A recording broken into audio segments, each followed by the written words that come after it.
Chapter 2 multiple choice questions videos. पांच लोग आप लोगों का बहुत बहुत स्वागत। चलिए साथ में शुरू करते हैं। Dash means the flexibility and adaptability of law and other legal rules governing the business. Question क्या कहता है? Dash means flexibility. Dash means what? The flexibility and adaptability. Flexibility and adaptability of law and other legal rules governing the business. चार option है, बहुत आसान MCQ है। Political environment, technological environment, legal environment, both A and B. Both A and what? B. Sensibly जब law की बात होती है, कानून व्यवस्था की नाम बात होती है, तो it goes to what? It goes to political ना, इट गोज टू टेक्नोलॉजिकल कभी नहीं। तो ए और बी दोनों कैंसिल, तो ए और बी कैंसिल, तो डी भी स्क्रैप हो गया and automatically answer will be what? The legal environment. कानून व्यवस्था के बारे में लीगल एनवायरनमेंट सोचता है। चल ध्यान से आगे बढ़ते हैं। Technical question important for exam. Legislature, executive and judiciary means legislature, executive and what? Judiciary comes under what? Which environment? Political environment, physical environment, legal environment, both A and C. Both A and what? C. Now understand this. Legislature मतलब कब, कौन सा, किस तरह से कानून बनाना है, इसे एग्जीक्यूट कैसे करना है, और अगर कोई कानून फॉलो ना करे तो उसे क्या पनिशमेंट कैसे हो, उसके ऊपर क्या कंट्रोल कैसे किया जाए, ये सब काम। हाँ, जैसे ये जो चार ऑप्शन पहले देखते हैं क्वेश्चन पढ़ने के बाद, तो स्टूडेंट्स फील व्हाट? सर ये भी लीगल एनवायरनमेंट है, बट ये लीगल एनवायरनमेंट नहीं है, ये पॉलिटिकल एनवायरनमेंट है। क्या होना चाहिए देश में, किस तरह से होना चाहिए देश में, अगर कोई उस रूल को फॉलो ना करे तो हम उसे किस तरह से क्या सजा दिलवाएंगे, ध्यान से, या तो उसे पनिश करेंगे, फाइन करवाएंगे, ये सब चीजें कौन डिसाइड करता है? Political environment. And the answer to this thing will be 110% what? Political. 110% what? Political. तो कानून व्यवस्था बनाने का काम कौन करता है? गवर्नमेंट। हाँ, कानून, legal environment, no doubt about it, but judiciary, executive, ये सारे पॉइंट्स कहां पे आएंगे? ये पॉलिटिकल एनवायरनमेंट के क्या बाउंड्रीज में आते हैं। It comes under the purview of political environment. आसान था बट फिर भी स्लाइटली टेक्निकल, तो थोड़ा ज्यादा समझा दिया। यो द मैटर्स, नेक्स्ट पे, the matters relating to creating close linkages and further that is later communication with what? Customers, supplies, alliances partners मतलब जिनके साथ हमने कोलैबोरेशन किया है, जॉइंट वेंचर किया है, बराबर है। हाँ, given in a mission vision statement are, फिर से रीड करो, क्वेश्चन थोड़ा ट्रिकी है। The matters relating to creating close linkages, and linkage होने के बाद हमें कम्युनिकेट करना है, किसके साथ? कस्टमर्स के साथ, सप्लायर्स के साथ, अलायंस पार्टनर्स के साथ, जो मिशन विजन स्टेटमेंट में लिखा है उस चीज को अचीव करने के लिए। तो ये नीचे लिखे हुए पॉइंट में से कितने पॉइंट होंगे? ध्यान से, internal, external, neither and B, और what? Both and B, both and what? B. And answer to this thing is what? External, because automatically देखिए बच्चे लोग, customer external, suppliers micro external, हमारे अलायंसेस मतलब कौन? जिनके साथ हम टाई अप करते हैं, तो वो भी क्या? एक्सटर्नल। हाँ, यहां पे देखिए मिशन एंड विजन लिखा है, तो मिशन विजन बनाने के बाद जब हम इन लोगों के साथ क्या बात करते हैं, तो हम ऑर्गेनाइजेशन के बाहर जाते हैं। So it is not internal, it is external. यहां पे ऐसे कंफ्यूजन नहीं होना चाहिए कि मिशन विजन लिखा है तो इंटरनल हो गया। इंटरनल एनवायरनमेंट के साथ हम डील कर चुके।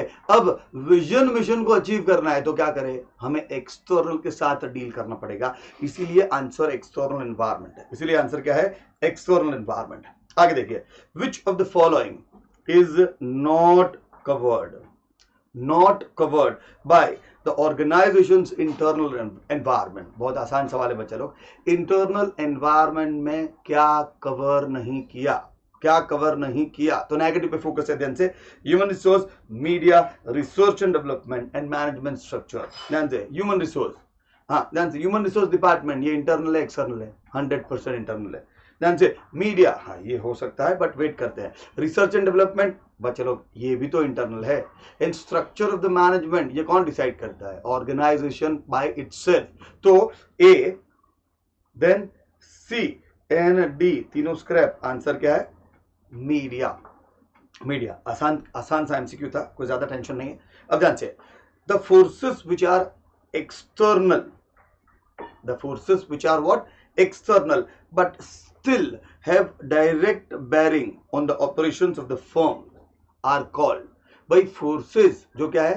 जो क्या है? एक्सटर्नल है, बट हमारे बिजनेस पे जिसका डायरेक्ट इंपैक्ट हो सकता है। ऐसे ऐसे कौन से फोर्सेस है?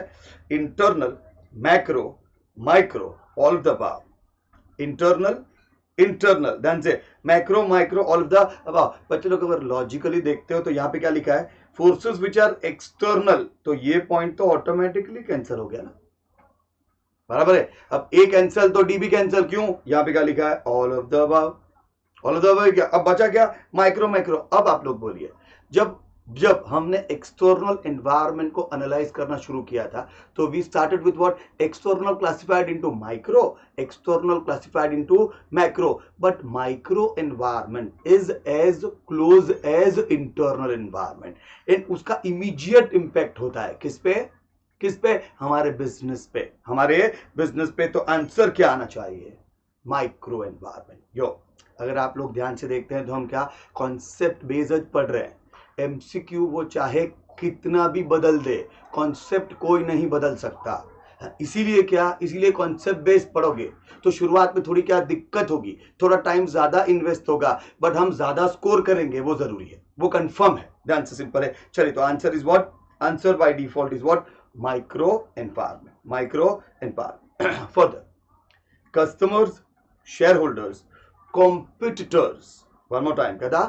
Customers, shareholders and competitors etc. are the elements of micro, macro, internal, none of the above, none of the above। भाई कॉम्पिटिटर, कस्टमर, शेयर होल्डर, ये सारी चीजें, सर ये सारी चीजें तो हमने कहाँ पढ़ी थी? एक्सटर्नल पढ़ी थी।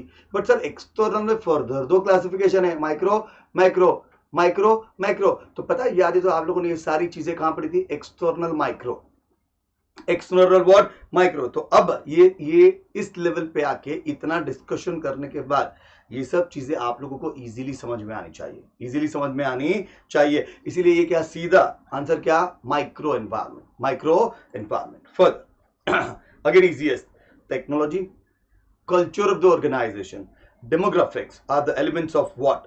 Are the elements of what? What? Simple, ये ध्यान से, यहां पे कल्चर लिखा है। Culture means the socio culture, it's not corporate culture, it's what? The socio what? Culture what? Environment। मतलब ये सब कुछ ऑर्गेनाइजेशन की बाहर की बात है, ऑर्गेनाइजेशन के एक्सटर्नल की बात है। बट ये एक्सटर्नल में भी क्या? फार नियर या फार फार? फार नियर मतलब external micro, and far far मतलब क्या? External macro. And this is purely macro. Technological क्या? Technological environment. देन हमारा क्या? Socio cultural environment. Then what? Demographic environment. ये सब कुछ मैक्रो एनवायरमेंटल क्या? फोर्सेस है। बस बच्चों लोग, इस वीडियो में 5 एमसीक्यू आप लोगों के लिए थे एक्सप्लेनेशन के साथ। अब वापस मिलेंगे तब क्या फिर से क्या एडिशनल एमसीक्यू सॉल्व करेंगे। यो, चलिए आगे बढ़ते हैं। All the very best, keep on studying, stay healthy, stay safe.